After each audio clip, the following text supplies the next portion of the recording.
신명기 16장 1절에서 22절 성경 본문 개역 개정.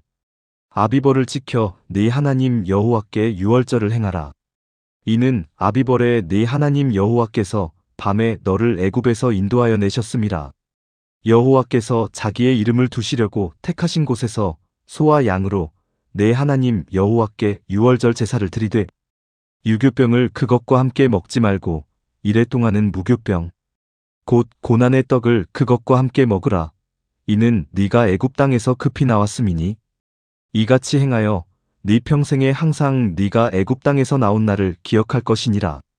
그 이래 동안에는 네 모든 지경 가운데에 누룩이 보이지 않게 할 것이요 또 네가 첫날 해질 때에 제사 드린 고기를 밤을 지내 아침까지 두지 말 것이며 유월절 제사를 네 하나님 여호와께서 내게 주신 각 성에서 드리지 말고 오직 네 하나님 여호와께서 자기의 이름을 두시려고 택하신 곳에서 내가 애굽에서 나오던 시각 곧 초저녁해질 때에 유월절 제물을 드리고 네 하나님 여호와께서 택하신 곳에서 그 고기를 구워 먹고 아침에 내 장막으로 돌아갈 것이니라. 너는 엿새 동안은 무교병을 먹고 일곱째 날에 내 하나님 여호와 앞에 성회로 모이고 일하지 말지니라. 7주를 셀지니 곡식에 낫을 대는 첫날부터 7주를 세어 네 하나님 여호와 앞에 77절을 지키되 네 하나님 여호와께서 내게 복을 주신 대로 내 힘을 헤아려 자원하는 예물을 드리고 너와 내 자녀와 노비와 내 성중에 있는 레위인과 및 너희 중에 있는 객과 고아와 과부가 함께 네 하나님 여호와께서 자기의 이름을 두시려고 택하신 곳에서 내 하나님 여호와 앞에서 즐거워할지니라. 너는 애굽에서 종되었던 것을 기억하고 이 규례를 지켜 행할지니라. 너희 타작 마당과 포도주 틀의 소출을 거두어 들인 후에 이래 동안 초막절을 지킬 것이요 절기를 지킬 때에는 너와 내 자녀와 노비와 내 성중에 거주하는 레위인과 객과 고아와 과부가 함께 즐거워하되 네 하나님 여호와께서 택하신 곳에서 너는 이래 동안 네 하나님 여호와 앞에서 절기를 지키고 네 하나님 여호와께서 네 모든 소출과 내 손으로 행한 모든 일에 복 주실 것이니 너는 온전히 즐거워할지니라. 너의 가운데의 모든 남자는 1년에 3번 곧 무교절과 77절과 초막절에 네 하나님 여호와께서 택하신 곳에서 여호와를 배웁되 빈손으로 여호와를 배웁지 말고 각 사람이 네 하나님 여호와께서 주신 복을 따라 그 힘대로 드릴지니라. 네 하나님 여호와께서 내게 주시는 각 성에서 내 지파를 따라 재판장들과 지도자들을 둘 것이요 그들은 공의로 백성을 재판할 것이니라. 너는 재판을 굽게 하지 말며 사람을 외모로 보지 말며 또 뇌물을 받지 말라. 뇌물은 지혜자의 눈을 어둡게 하고 의인의 말을 굽게 하느니라. 너는 마땅히 공의만을 따르라. 그리하면 네가 살겠고 내 하나님 여호와께서 내게 주시는 땅을 차지하리라. 내 하나님 여호와를 위하여 쌓은 제단 곁에 어떤 나무로든지 아세라 상을 세우지 말며 자기를 위하여 주상을 세우지 말라. 내 하나님 여호와께서 미워하시느니라. 신명기 16장 1절에서 22절 성경 공부 및 성경 강해. 오늘은 신명기 16장 1절부터 22절까지의 말씀을 함께 살펴보겠습니다. 신명기 16장은 하나님께서 이스라엘 백성에게 반드시 지켜야 할 3가지 절기와 공의로운 재판, 그리고 하나님께서 미워하시는 우상 숭배에 대하여 말씀하시는 장입니다. 신명기 15장에서는 가난한 자를 향한 사랑과 종을 자유롭게 하는 자비를 통해 하나님의 긍휼을 배우는 시간을 가졌습니다. 이제 16장에서는 하나님의 백성이 하나님을 어떻게 예배해야 하는지, 그리고 사회 속에서 어떻게 정의를 세우며 살아야 하는지를 가르쳐 주십니다. 하나님께서는 예배와 정의를 결코 분리하지 않으십니다. 하나님을 올바르게 예배하는 사람은 반드시 사람을 공의롭게 대해야 하며 공의로운 삶을 사는 사람은 하나님을 바르게 예배해야 합니다. 신명기 16장은 하나님께 드리는 예배와 세상 속에서 살아가는 삶이 하나라는 사실을 우리에게 보여주는 중요한 말씀입니다. 먼저 1절부터 8절까지는 유월절과 무교절에 대한 말씀입니다. 유월절은 이스라엘 역사 가운데 가장 중요한 절기입니다. 하나님께서는 아비벌을 지켜 유월절을 행하라고 말씀하십니다. 아비벌은 오늘날 히브리력으로 니산월이라 부르며 대략 3월에서 4월 사이입니다. 왜 하나님은 6월절을 가장 먼저 말씀하셨을까요? 그 이유는 이스라엘의 모든 신앙은 구원에서 시작되기 때문입니다. 출애굽 당시 하나님께서는 어린 양의 피를 문설주에 바르게 하셨습니다. 죽음의 사자가 그 피를 보고 넘어갔습니다. 그래서 6월이라는 말은 넘어간다는 뜻입니다. 히브리어 페사흐는 건너뛰다, 보호하다라는 의미를 가지고 있습니다.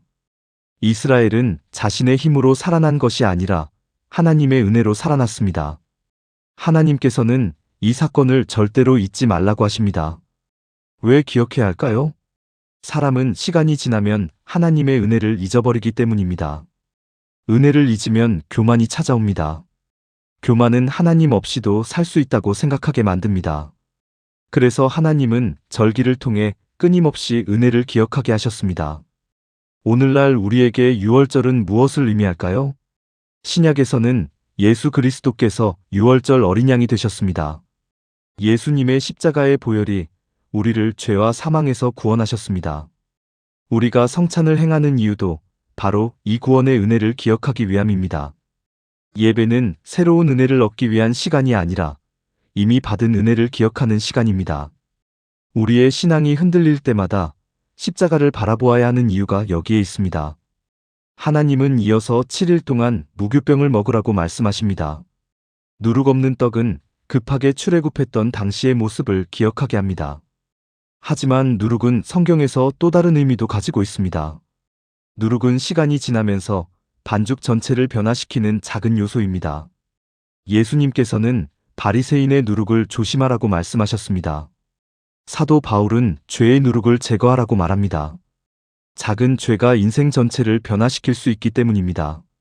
하나님께서는 절기를 통해 외적인 행사가 아니라 내면의 거룩함을 요구하셨습니다. 오늘날 우리도 예배당에 나오는 것만으로 충분하지 않습니다. 우리의 마음속 교만과 미움과 욕심이라는 누룩을 제거해야 합니다. 그래야 하나님께서 기뻐하시는 거룩한 예배자가 될 수 있습니다. 9절부터 12절까지는 77절에 대한 말씀입니다. 77절은 첫 곡식을 거둔 후 7주가 지난 뒤 지키는 절기입니다. 신약에서는 오순절이라고도 부릅니다. 이 절기는 추수의 기쁨을 하나님께 감사하는 절기였습니다. 왜 하나님은 추수의 기쁨을 절기로 만드셨을까요? 사람은 수고한 만큼 자신이 얻었다고 생각하기 쉽기 때문입니다. 그러나 하나님은 말씀하십니다. 모든 수확은 하나님께서 주신 은혜입니다. 비도 하나님이 주셨고 햇빛도 하나님이 주셨으며 생명도 하나님이 주셨습니다. 우리는 씨를 뿌릴 뿐 자라게 하시는 분은 하나님이십니다. 그래서 감사는 선택이 아니라 믿음의 표현입니다. 하나님은 이 절기에 아들과 딸, 종과 여종, 레위인, 객과 고아와 과부까지 함께 기뻐하라고 말씀하십니다. 왜 모두 함께 기뻐해야 할까요? 하나님의 복은 혼자 누리는 것이 아니기 때문입니다. 하나님의 축복은 흘러가야 합니다. 우리가 받은 은혜가 다른 사람에게 전달될 때 하나님의 나라가 확장됩니다. 현대 사회는 경쟁을 가르치지만 하나님은 나눔을 가르치십니다.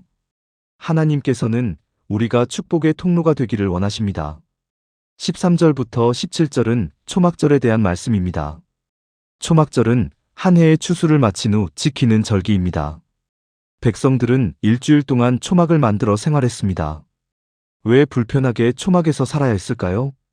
광야 생활을 기억하기 위해서입니다.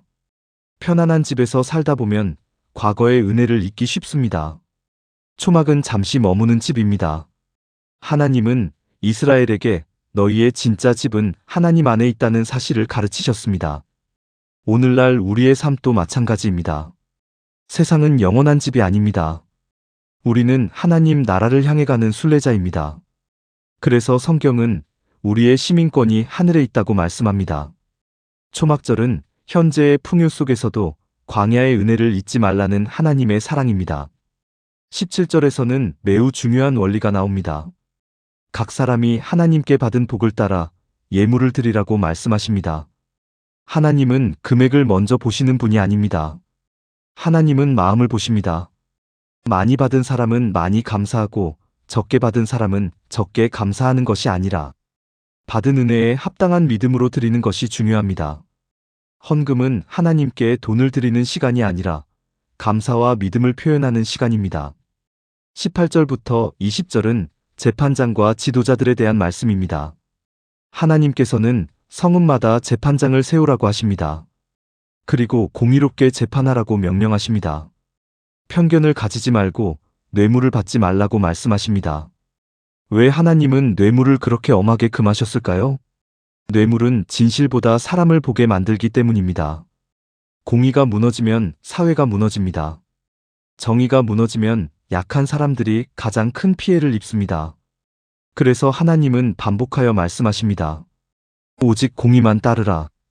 히브리어에서 공의를 강조하기 위해 같은 단어를 2번 반복합니다. 이는 절대로 흔들리지 말라는 하나님의 강한 명령입니다. 하나님은 정의로운 사회를 매우 기뻐하십니다. 오늘날에도 하나님의 백성은 정직해야 합니다. 직장에서, 사업장에서, 학교에서, 가정에서 공정해야 합니다. 사람이 보지 않아도 하나님은 모든 것을 보고 계십니다. 진실하게 살아가는 것이 하나님께 드리는 예배입니다. 21절과 22절에서는 우상 숭배를 금하십니다. 제단 곁에 아세라 목상을 세우지 말고 우상을 위한 기둥도 세우지 말라고 하십니다. 왜 하나님은 이렇게까지 엄격하셨을까요? 우상은 하나님을 대신하는 모든 것입니다. 돈이 하나님보다 중요하면 돈이 우상입니다. 명예가 하나님보다 중요하면 명예가 우상입니다. 자존심이 하나님보다 앞서면 자존심도 우상입니다. 현대의 우상은 반드시 나무나 돌로 만든 형상만을 의미하지 않습니다. 우리의 마음을 하나님에게서 빼앗아가는 모든 것이 우상이 될 수 있습니다. 하나님은 우리의 예배가 다른 어떤 것과도 섞이지 않기를 원하십니다. 하나님은 온전한 사랑을 원하십니다. 신명기 16장은 단순히 절기를 지키는 방법을 설명하는 장이 아닙니다. 하나님께서는 유월절을 통해 구원의 은혜를 잊지 말라고 하십니다. 무교절을 통해 죄를 버리고 거룩하게 살아가라고 하십니다. 77절을 통해 감사와 나눔을 배우라고 하십니다. 초막절을 통해 이 세상은 영원한 집이 아니라는 사실을 기억하게 하십니다. 공의로운 재판을 통해 하나님의 성품을 세상에 나타내라고 하십니다. 우상을 버림으로 하나님만을 사랑하라고 명령하십니다. 결국 하나님께서 원하시는 것은 형식적인 종교 생활이 아닙니다. 하나님은 우리의 마음을 원하십니다. 예배하는 시간만 하나님을 사랑하는 것이 아니라 삶 전체로 하나님을 사랑하는 백성이 되기를 원하십니다. 오늘 우리의 삶을 돌아보아야 합니다. 나는 구원의 은혜를 날마다 기억하며 살아가고 있는가? 내 마음속에 누룩과 같은 죄를 제거하고 있는가? 감사를 잃어버리지 않았는가? 하나님께 받은 복을 다른 사람들과 나누고 있는가?